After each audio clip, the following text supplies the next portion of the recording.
Que a graça e a paz do Senhor Jesus esteja com todos os irmãos e amigos, aqueles que estiver vendo este vídeo.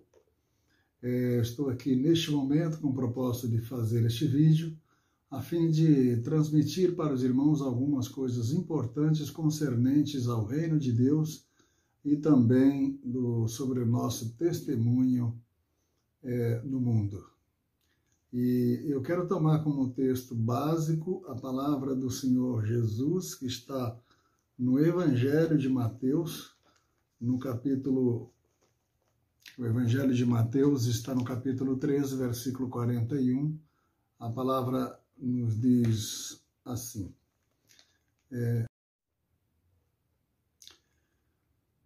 Que a graça e a paz do Senhor Jesus esteja com todos os irmãos e amigos, aqueles que estiver vendo este vídeo. Estou aqui neste momento com o propósito de fazer este vídeo, a fim de transmitir para os irmãos algumas coisas importantes concernentes ao reino de Deus e também sobre o nosso testemunho no mundo. E eu quero tomar como texto básico a palavra do Senhor Jesus, que está no Evangelho de Mateus, o Evangelho de Mateus está no capítulo 13, versículo 41. A palavra nos diz assim: quando Jesus estava explicando a parábola do joio e do trigo, então, o versículo 41, ele diz assim: mandará o Filho do Homem os seus anjos, e eles colherão do seu reino tudo o que causa escândalo e cometem iniquidade. Bom, a palavra-chave do meu discurso hoje é escândalo. Então, o que é um escândalo? Um escândalo é aquilo que causa estranheza, admiração e repulsão. Aquilo que causa estranheza, admiração e repulsão. Causa estranheza por parte daqueles que zelam pela verdade, que amam a verdade, principalmente que conhecem as Escrituras Sagradas, e determinado comportamento escandaloso, quando comparado com as Escrituras Sagradas, são reprováveis. Então, isso é o que Jesus está dizendo, que aquilo que for comparado com as Escrituras e for reprovável, então é escândalo. E enviar os seus anjos no final dos tempos, quando ele vier buscar a igreja, e vai colher do seu reino tudo aquilo que promove escândalo, né, e pratica abominação, que pratica iniquidade.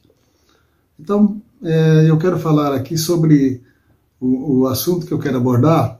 É muito polêmico, mas mesmo assim eu tenho que falar, porque é meu dever trazer as verdades bíblicas, né, perante aos nossos olhos, perante aos olhos de toda a igreja, a fim de que a igreja tenha luz e possa seguir o seu caminho, né, a sua jornada ao encontro de Jesus. Meus amados, eu quero falar sobre a questão das rifas na igreja. O vício de jogo, tá? Praticado por cristãos. Qualquer tipo de jogo. Pode ser jogo de carta, jogando na mesa, o baralho. Pode ser rifa, você pega alguma coisa e vai fazer uma rifa. Você vai dar a sorte para uma pessoa e o azar para 99 pessoas. Quando eu faço a pesquisa sobre jogos de azar, eu encontro a seguinte questão: tudo aquilo que é objeto de sorteio é considerado como jogo de azar. Tá compreendendo? Muito embora a loteria não seja sorteio, mas ela também é considerada um jogo de azar. Por isso o cristão não deve praticar determinadas coisas. E a mesma coisa acontece com a rifa. Você faz uma rifa, você vende 100 números, tá? Com propósito, com compromisso de entregar apenas um prêmio. A pessoa que compra, ela compra porque ela está interessada em ganhar aquele prêmio. Então, uma pessoa induz o outro é induzido. Bom, vamos dizer assim, por que a rifa não é permitida na igreja?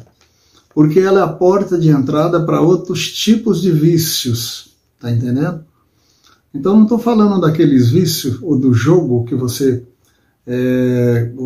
comete, que você pratica como um divertimento, como uma atividade física, ou até mesmo num momento de lazer, né? Num momento de descontração. Eu estou falando de uma coisa que está acontecendo no meio da igreja, entre os irmãos, e que é reprovável por muitos, inclusive até por pessoas que estão de fora do Evangelho. Ou seja, é uma coisa que a igreja pratica que traz escândalo. No nosso regimento interno, no artigo 24, em um dos seus parágrafos, você encontra lá que os crentes, os membros da Igreja Pentecostal Renovação dos Remidos, não praticam jogos, tá? Então, é baseado nesses textos que eu tomo a iniciativa de fazer isso. E comunicar a todos os irmãos que nós não tínhamos e não temos esse costume. Esse costume vicioso de prática de jogo, ainda que seja com um propósito bom para arrecadar fundo para determinadas promoções da igreja, eu quero aconselhar vocês, irmãos, a que procure outro meio de levantar recursos, tá? Que não seja uma rifa, que não seja um jogo de azar, tá? Vamos aproveitar esse ano do resgate e vamos resgatar também essa perda, que faz parte do nosso regimento interno e que nós abandonamos isso por um pouco de tempo, né?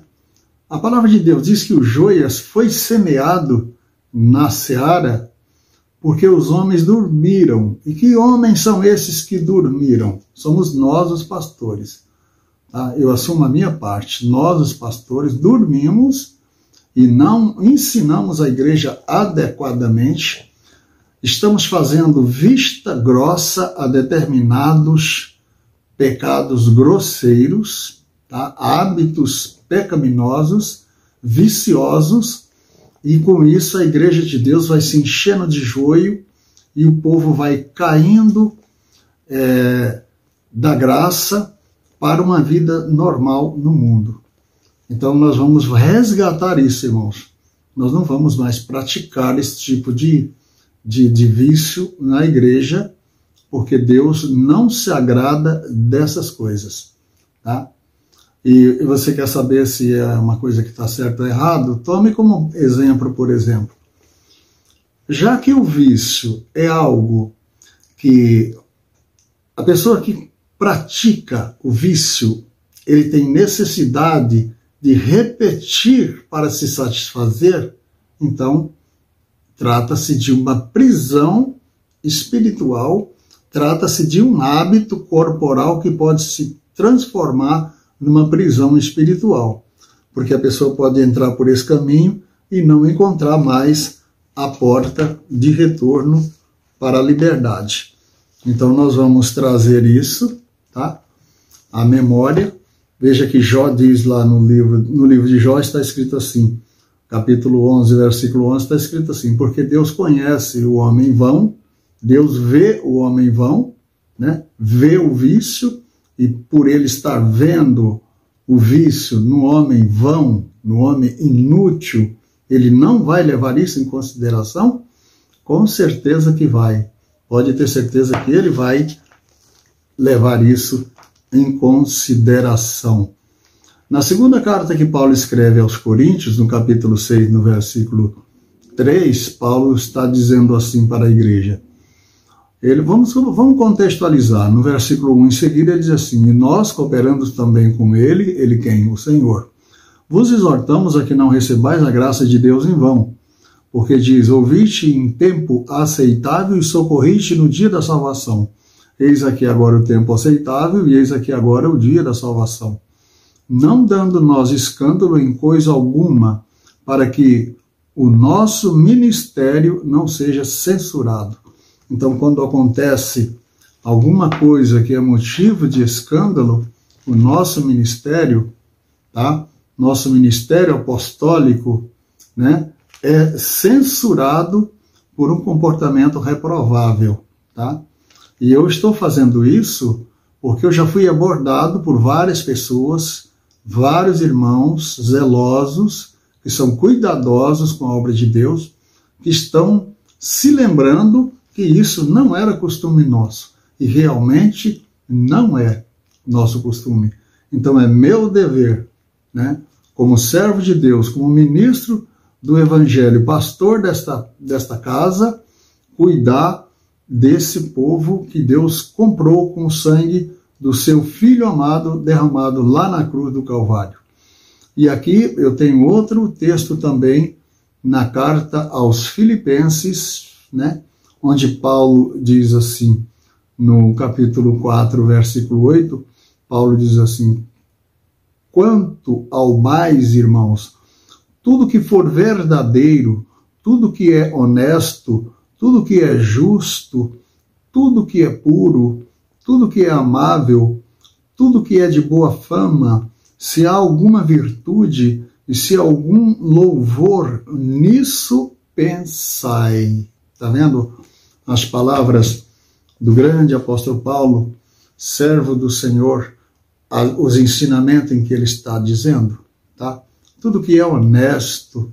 Então veja bem, apesar da pessoa concordar em arriscar o seu dinheiro para comprar um número, arriscando o seu dinheiro, sem ter a certeza que vai ganhar aquilo, aí eu pergunto, é honesto vender 100 bilhetes com apenas um premiado, ou 50, ou 30, seja lá quanto for? Isso é honesto? Aí você pode argumentar comigo assim, bom, mas a pessoa aceitou, ela sabia, ela concordou. Assim, mas ela foi tentada ao lucro, ela foi tentada ao ganho. Que diferença tem isso da loteria? Não tem muita diferença. São jogos viciosos que levam a pessoa para distante dos bons costumes da prática de regra de fé e prática, que é a Bíblia Sagrada. Nossa regra de fé é a Bíblia Sagrada. Então, meus irmãos, aí me perguntaram assim, como é que nós vamos fazer então? Os irmãos da igreja, eles não fazem uma doação voluntária, né? E o que eu digo é o seguinte, não fazem porque não são ensinados. Então, são ensinados sim. É que a maioria de nós nos acostumamos não a servir a Deus, mas a servir a nós mesmos. Só compramos algo na obra de Deus para beneficiar a obra de Deus quando é do nosso interesse. Isso é egoísmo. E a primeira coisa que Jesus faz no processo da nossa libertação é nos libertar do egoísmo. Então, amados irmãos, eu convido você para ser um crente, um cristão, desprovido de egoísmo. Seja generoso, coopere com os trabalhos, quando as irmãs, as professoras, né, do Ministério de Criança ou de Mocidade, ou seja lá qual for o departamento da igreja, né, precisar de uma oferta voluntária para ajudar a obra de Deus, seja generoso, né, seja semelhante ao seu Pai que está no céu, que é bom e que abre o seu tesouro e dá voluntariamente, né, graciosamente, tudo para nós. E por fim, vai abrir o céu para nós, para que nós entremos e repousemos por toda a eternidade. Deus abençoe a todos os irmãos. Eu quero dizer aos irmãos daqui para frente, tá certo? Aceite meu conselho. Não é necessário proibir, é necessário não praticar. Então eu quero que eu não vou proibir você que vai decidir, através desta palavra, desse conselho do seu pastor, que você não vai mais praticar isso para ser obediente e temente a Deus. Que a graça e a paz do Senhor Jesus esteja com todos vocês e vocês prosperem, sejam abençoados em seus ministérios. Amém? Até a próxima oportunidade, se assim Deus nos permitir. Fique com Deus e até mais.